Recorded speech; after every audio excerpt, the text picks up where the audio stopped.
Yo no quería ese asiento, la verdad.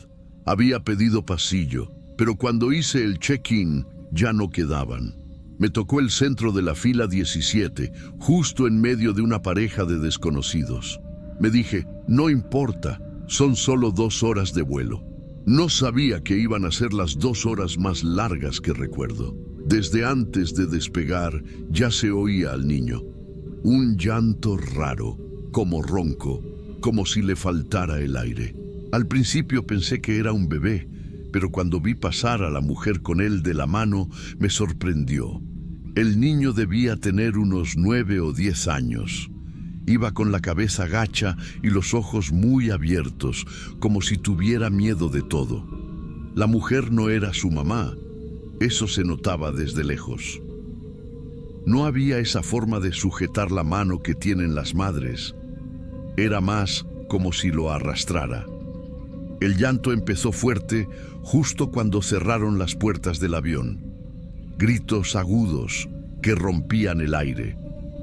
La mujer trataba de callarlo con una voz baja, insistente, pero se notaba que estaba perdiendo la paciencia.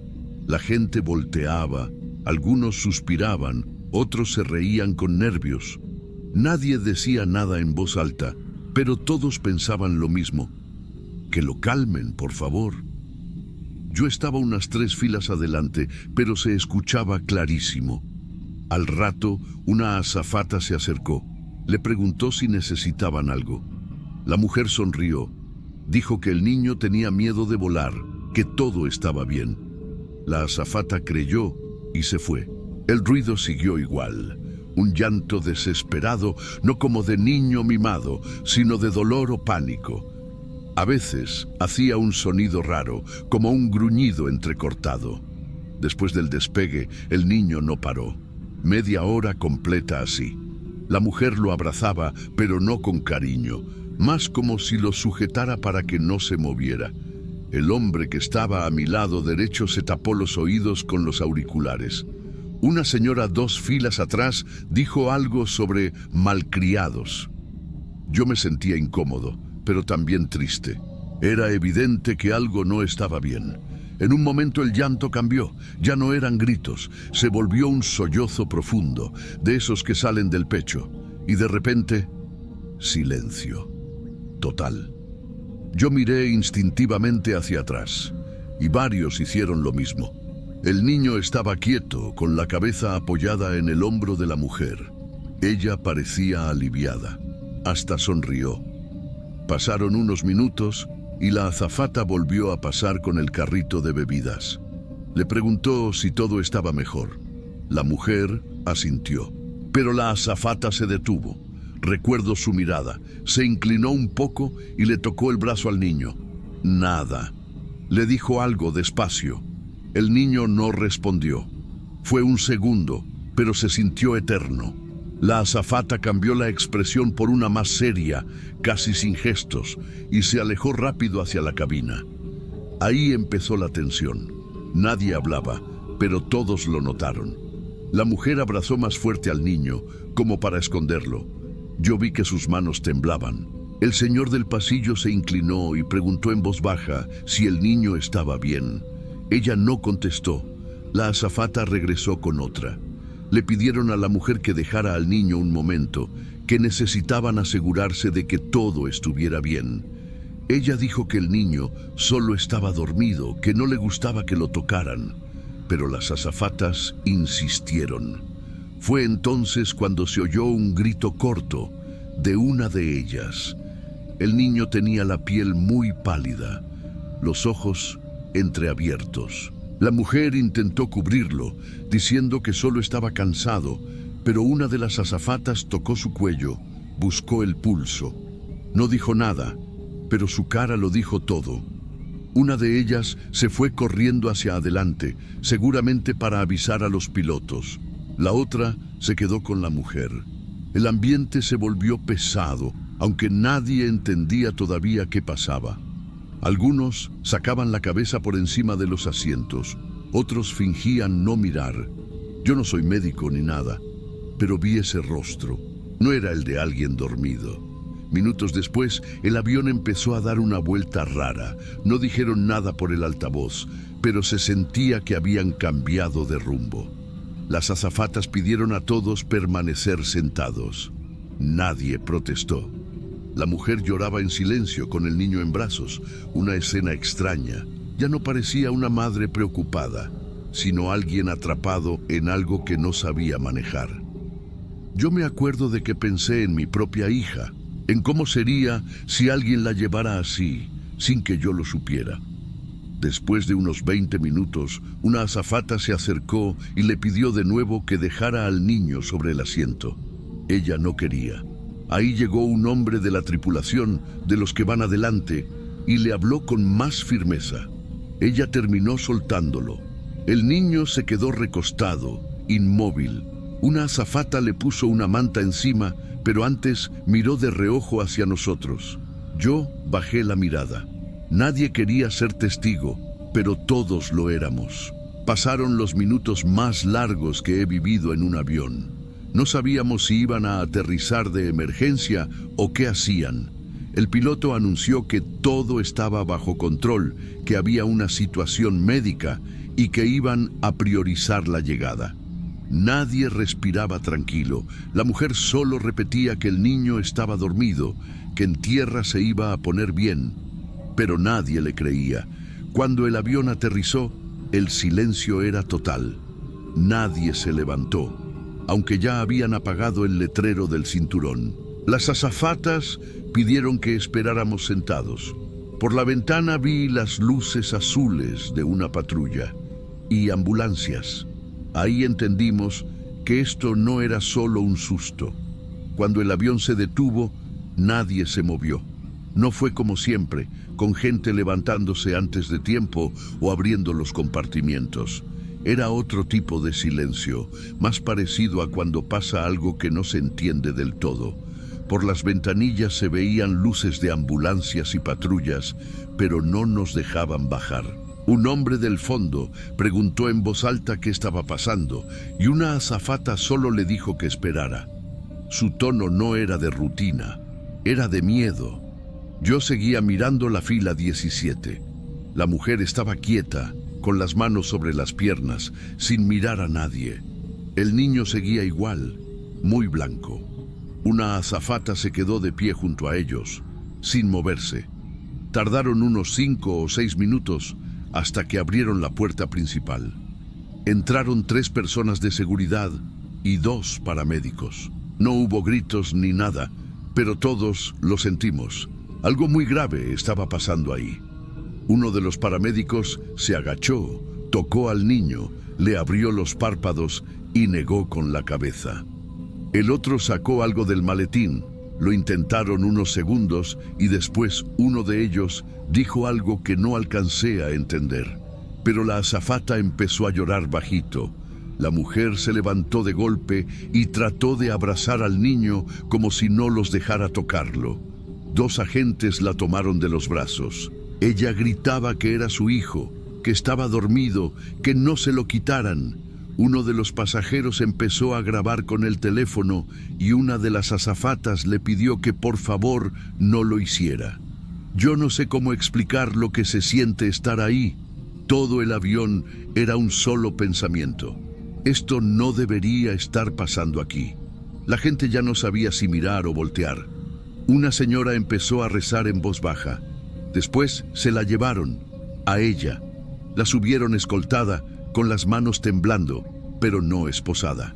Los paramédicos se quedaron con el niño, lo pusieron en una camilla y lo cubrieron completamente con una manta gris. No dijeron nada. Nadie lo dijo, pero todos lo entendimos. Nos pidieron permanecer sentados. Luego una voz dijo que iban a tomar declaraciones. No sabíamos si podíamos usar el celular o no. Algunos lo hacían igual, mandando mensajes cortos. Yo solo miraba el respaldo del asiento de enfrente. Sentía el cuerpo rígido, como si hubiera estado sujetando algo por horas. Uno por uno empezaron a llamarnos por número de fila. Yo era de los primeros. Una agente vino y me pidió el pasaporte. Me acompañó fuera del avión. Afuera En el pasillo del aeropuerto había más gente de seguridad y una mesa improvisada con papeles. Nos hicieron esperar, nadie hablaba. El aire olía a desinfectante y a nervios. Cuando me tocó, una mujer con uniforme me preguntó si había visto a la señora desde antes del vuelo. Le dije que sí, que la vi entrar con el niño, que él lloraba y que ella parecía incómoda pero no violenta. Me preguntó si los había escuchado hablar. Le dije que no. Luego si la mujer se había dirigido a alguien más. Le respondí que tampoco. Ella escribía todo. Después levantó la mirada y me dijo algo que me dejó helado. ¿Podría confirmar si la mujer y el niño subieron juntos desde la sala de embarque? Yo le dije que sí, que entraron al mismo tiempo. Ella asintió y anotó algo más. Y ahí me di cuenta de que no sabían si se conocían. Nos pidieron no dar declaraciones a la prensa y nos llevaron a una sala a esperar mientras interrogaban al resto. Afuera se oían radios, pasos, murmullos. Alguien dijo que la mujer no tenía documentos del niño, que el apellido no coincidía. Otro decía que tal vez era su tía. Nadie sabía. Yo solo quería irme, pero no nos dejaban salir del aeropuerto hasta que terminara todo el proceso. Después de casi 2 horas, nos dejaron ir. Nos dieron un número para posibles aclaraciones. Nadie explicaba nada, solo decían gracias por su cooperación. Cuando crucé la puerta del aeropuerto, el aire de la noche me golpeó fuerte. No sabía si llorar o respirar hondo. Tomé un taxi sin decir una palabra. Todo el camino, el ruido del motor me sonaba igual que el llanto del niño. Los días siguientes fueron raros. Busqué en las noticias. Nada, ninguna nota, ningún titular, ni siquiera en medios locales. Como si el vuelo no hubiera existido. Intenté contactar con el número que nos dieron, pero nunca contestaron. Algunos compañeros del vuelo hicieron lo mismo. Lo supe por foros. Nadie obtuvo respuesta. Una semana después, una persona publicó en redes un hilo diciendo que había estado en ese vuelo, que el niño había sido víctima de tráfico infantil, que la mujer lo había sedado para que no gritara. El hilo se volvió viral por unas horas y luego desapareció. La cuenta fue eliminada. No sé qué creer. Solo sé lo que vi. El niño lloró más de 1 hora sin que nadie lo ayudara. Y cuando dejó de llorar, todos sentimos alivio. Ese alivio me persigue, porque en ese silencio estaba el momento exacto en que dejó de existir. A veces pienso en lo que habría pasado si una de esas personas, o yo mismo, nos hubiéramos levantado antes. Si alguien hubiera dicho algo más. Pero nadie quiere problemas en un vuelo. Nadie quiere meterse. Un mes después, volví a volar. Otro destino, otro asiento. Cuando cerraron las puertas y empezó el ruido de los motores, escuché a un niño llorar. Era un llanto normal, pero el cuerpo me reaccionó como si fuera el mismo sonido. Me sudaban las manos. No podía mirar hacia atrás. La azafata pasó y le dio un jugo al niño. Todo estaba bien, pero yo no dejaba de ver la fila 17, aunque no estuviera ahí. A veces pienso que en cada avión hay una fila así, una donde algo pasó y nadie quiere recordarlo. Una fila que se queda callada, aunque siga volando todos los días. Y lo peor es que ese tipo de cosas no salen en las noticias, solo quedan en la memoria de los que estábamos ahí, fingiendo que nada pasaba. Yo sigo sin saber quién era ese niño. Solo recuerdo que llevaba una camiseta azul con un dibujo deslavado y que la mujer, justo antes de que se lo llevaran, repitió algo que nunca entendí del todo. Dijo, solo debía entregarlo dormido. Después de eso, nadie volvió a verla.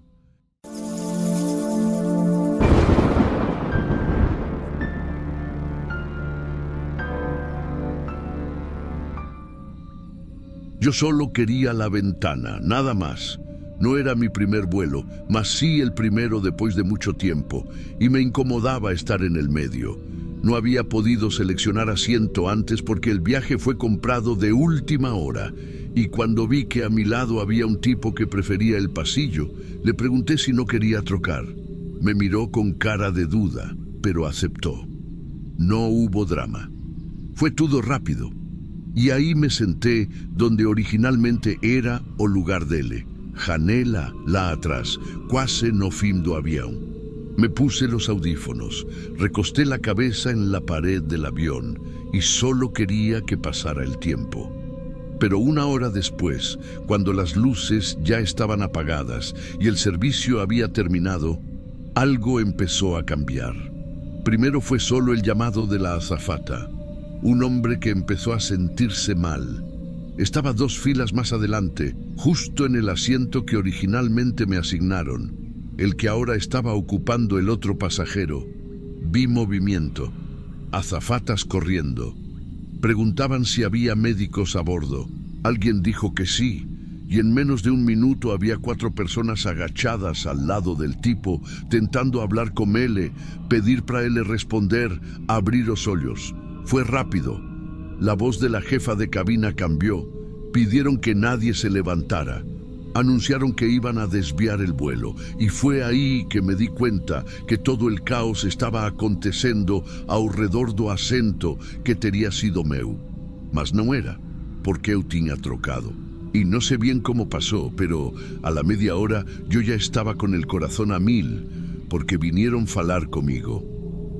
Una de las azafatas me preguntó si yo estaba bien, si me sentía mareado o con falta de aire. Eu disse que não. Ela ficou me olhando. Minutos depois, enquanto o homem recebia oxigênio e massagem cardíaca, me pediram minha identificação. Não entendia nada. Les dije mi nombre, les mostrei a tarjeta de embarque. Fui aí que notei que ela ainda mostrava o assento original, o que agora estava ocupado pelo homem que estava desmaiado. Me pediram que aguardara sentado, pero já tinham colocado aquela marca no meu rosto. E de alguma forma, em meio de voo noturno, eu me tornei suspeito. A la hora y media, aterrizamos de emergencia. No recuerdo el nombre del lugar, solo sé que no era el destino final. Era outro país, outro idioma, outra autoridade. E quando subiram os paramédicos e retiraram o corpo com pressa, sem dar muitos detalhes, eu só conseguia olhar para a cadeira. Aquela cadeira. Porque não fazia nem 2 horas que eu estava sentado ali. E a hora queriam falar comigo, me pediram que bajara do avião com eles, que colaborara com as autoridades. E eu não entendia nada, nada. Me separaron del resto apenas puse un pie en el túnel. Había 2 tipos esperándome. No tenían uniforme de policía, pero se notaba que eran autoridad. Me hablaron en inglés al principio. Yo les dije que prefería español, y uno de ellos continuó, pero el otro seguía insistiendo con preguntas en inglés. Ya desde ahí empezó todo errado. Me llevaron a una sala al costado del aeropuerto. No era una oficina cualquiera, era una de esas salas que tienen espejos de un lado y una mesa sin nada encima. Me sentaron ahí, me dieron agua, y me dijeron que era solo para esclarecer la situación. Pero yo ya me sentía acusado. Ni siquiera sabía cómo había muerto el tipo. No sabían tampoco si fue alguna doença o envenenamiento o ataque cardíaco. Nada. Y mientras me preguntaban lo que parecía una entrevista protocolar, que si lo conocía, que si habíamos hablado antes, que si me había ofrecido algo, que si me sentía mal, si había comido lo mismo que él, yo seguía repitiendo la misma cosa. Yo cambié de lugar. Él está en mi asiento, pero no nos conocemos. Solo cambiamos porque él quería pasillo y yo quería ventana. Eso fue todo. Me pidieron que describiera cómo había sido la troca, la forma como hablamos, cuando lo abordé, cómo fue que él aceptó. Se lo conté 3 veces y cada vez más nervioso porque era como si cualquier cosa errada no que eu dicía, cualquier detalle diferente pudiese ser usado contra mí. Después me dijeron que iban a revisar las cámaras del embarque, porque según la lista de pasajeros y el sistema de asignación, yo seguía apareciendo como el ocupante del asiento onde o homem morreu. Y en ese momento me di cuenta de algo que me deixou realmente mal. Si por alguma razão não aparecesse claramente no vídeo que trocamos, eu estava ferrado. ¿Y si la cámara del pasillo no mostraba bien? ¿Y si justo en ese momento pasó alguien na frente? ¿Y si parece que eu sentei ali y él veio depois? Me quedé solo en esa sala por no sé cuánto tiempo. Tal vez una hora, tal vez más. Me dolía la espalda, el cuello, las piernas. Y lo peor, me sentía culpable sin haber hecho nada. Como si tuviera que pedir perdón por un gesto mínimo, por querer una ventana. Finalmente entraron. No sonrieron, pero uno de ellos asintió, como si confirmara algo. El otro solo dijo, ya está aclarado, y ahí supe que las cámaras habían mostrado la troca. Me dieron mis cosas, mi mochila. Me dijeron que el vuelo seguiría en algunas horas, que si quería me podían asignar otro asiento o incluso otra fecha. Pero en mi cabeza yo ya no quería subir a ningún avión. No por miedo a volar, sino por miedo al sistema. Porque no hay nada más desesperante que saber que no hiciste nada y aún así estás en el lugar exacto, en la hora exacta, para que todo caiga sobre ti. Me fui del aeropuerto en silencio. No comí nada, no llamé a nadie. Solo mandé un mensaje avisando que no llegaría ese día y desde entonces ya pasaron 6 meses. No volé más. Me ofrecieron un viaje de trabajo hace poco y me inventé una excusa, porque desde esa noche tengo una cosa en la cabeza que no consigo soltar. No fue mi culpa, pero bastó un asiento para ponerme en la mira. ¿Y si la cámara no funcionaba? ¿Y si no creían en mí?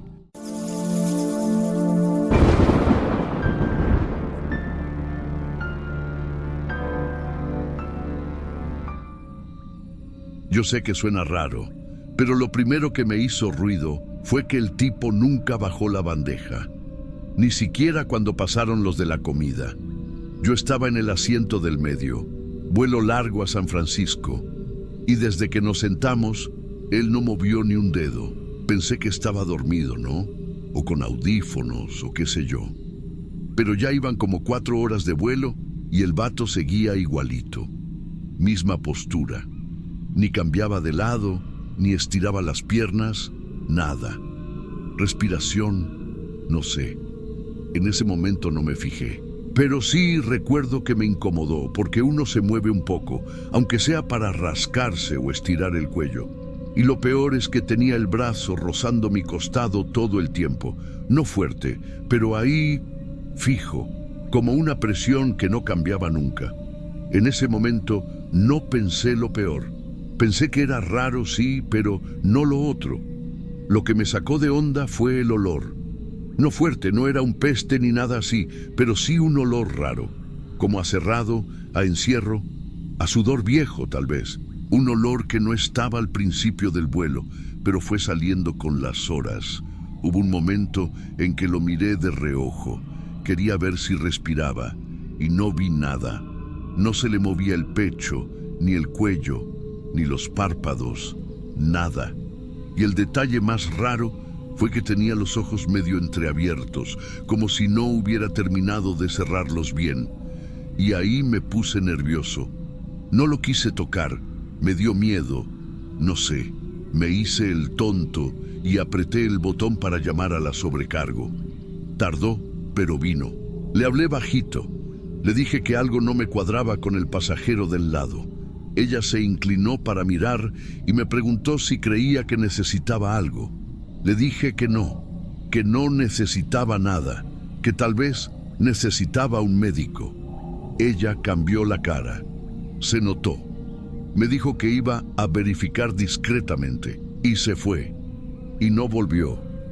Pasaron como 20 minutos y nada. Yo ya estaba sudando frío. No sabía qué hacer. Y para colmo, los demás dormidos, o viendo pelis, o leyendo, como si nada pasara. Nadie más parecía haberse dado cuenta. Cuando volvió, trajo a otra sobrecargo. Hicieron como que pasaban, como que estaban organizando algo, y una de ellas se agachó justo al lado de mi asiento y lo llamó, muy suave, por el nombre que venía en la hoja de embarque. Nada. Lo tocó por el hombro sin fuerza. Nada. Se miraron. Luego una me sonrió como si todo estuviera bien y me dijo bajito, no se preocupe, estamos al tanto. Y eso fue todo. No lo movieron. No lo sacaron de su lugar. No le revisaron el pulso delante de mí. Nada. Solo eso. Estamos al tanto.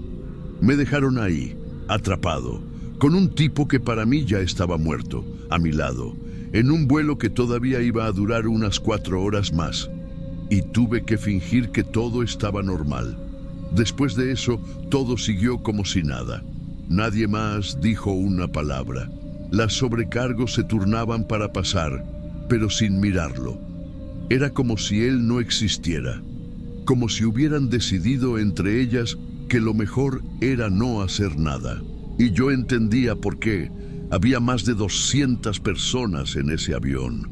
Si alguien empezaba a gritar, si cundía el pánico, si alguien decía que había un muerto a bordo, imagínate.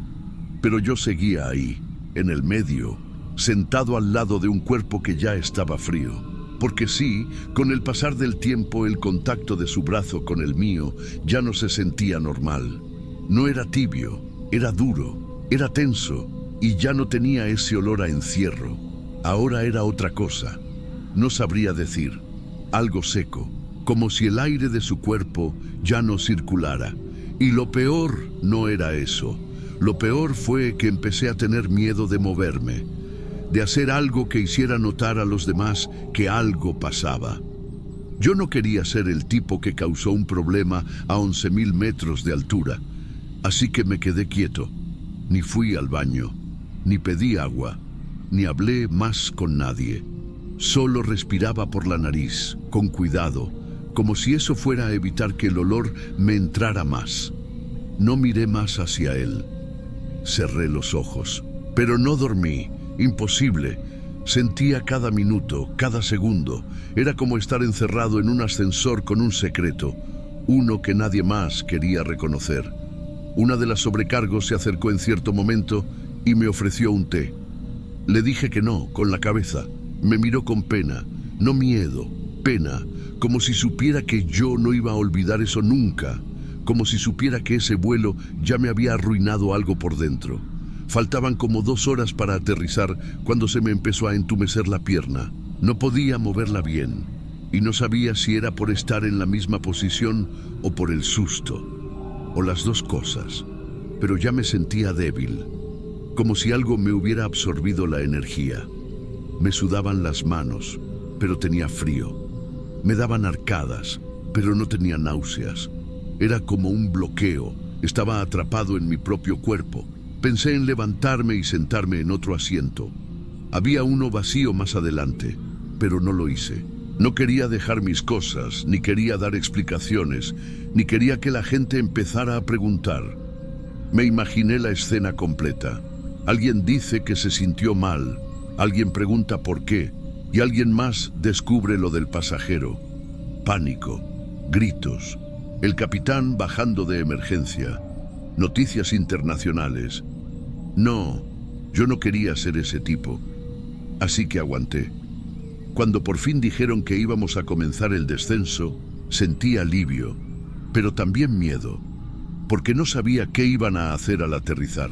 Si iban a disimular, si iban a evacuar, si iban a dejar que todos bajaran y luego sacar al hombre con una camilla. No sabía nada, y fue peor de lo que imaginé, porque lo que hicieron fue exactamente eso, nada.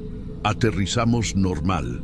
Anunciaron lo de siempre. Nos pidieron que permaneciéramos sentados hasta que se apagara la señal. Yo ya estaba mareado. Me temblaban las piernas, pero seguí el juego, como todos, como si él todavía estuviera dormido, como si no lleváramos 4 horas compartiendo espacio con un cadáver. Cuando la gente empezó a bajar, las sobrecargos se ubicaron en la parte trasera, deteniendo el paso. Dejaban salir solo por una puerta. Nos pidieron paciencia, que era por protocolos. Mentira, era para que nadie viera. Cuando llegó mi turno, me pidieron que esperara un momento. Una de ellas se acercó, se agachó y me susurró que tomara mis cosas con calma, que no me preocupara, que estaban a cargo de la situación. Me agradeció por haber avisado, por haber sido discreto. No supe qué decir, solo asentí. Tomé mi mochila y salí sin mirar atrás. Literalmente, no quise, no pude. Pasé por el pasillo sin ver su cara, sin ver si ya le habían tapado el cuerpo, sin fijarme si alguien más se había dado cuenta. Cuando crucé la puerta del avión y pisé la manga, el aire me pegó diferente, como si viniera de otro planeta, como si hubiera estado metido en una cápsula donde las reglas de la vida y la muerte no aplicaban. Me senté en la primera banca que vi, en silencio. El celular no tenía señal aún. La gente caminaba como si nada. Yo los miraba y pensaba, si supieran lo que pasó allá adentro. Pero nadie supo, nadie dijo nada, no hubo noticia, no salió en ningún medio. Lo busqué después, en Google, en redes, en todo. Nada. El número del vuelo, sí, los horarios, la llegada, pero ningún incidente reportado, ningún deceso a bordo, nada. Era como si no hubiera pasado. Y eso es lo que más me jodió, porque sí pasó. Yo estuve ahí, yo lo sentí, yo vi cómo se lo llevaron, en silencio, cuando todos ya se habían ido. Yo vi el carrito especial, las luces bajas, las miradas evitadas, pero no hay forma de demostrarlo. Nadie quiere hablar de eso. Y yo dejé de volar por un tiempo, mucho tiempo. La sola idea de volver a sentarme en un avión me hacía sudar, no por miedo a que se caiga, no por turbulencias, sino por esa sensación de estar atrapado con algo que nadie quiere reconocer. Me hice chequeos, fui al médico. Me dijeron que no tenía nada físico, pero desde entonces tengo un tic en el ojo izquierdo y a veces, cuando me acuesto en un asiento que no es mío, siento que algo me roza el brazo, como si todavía estuviera ahí, el hombre que no se movía, el que no podía levantar y que nadie se atrevió a nombrar.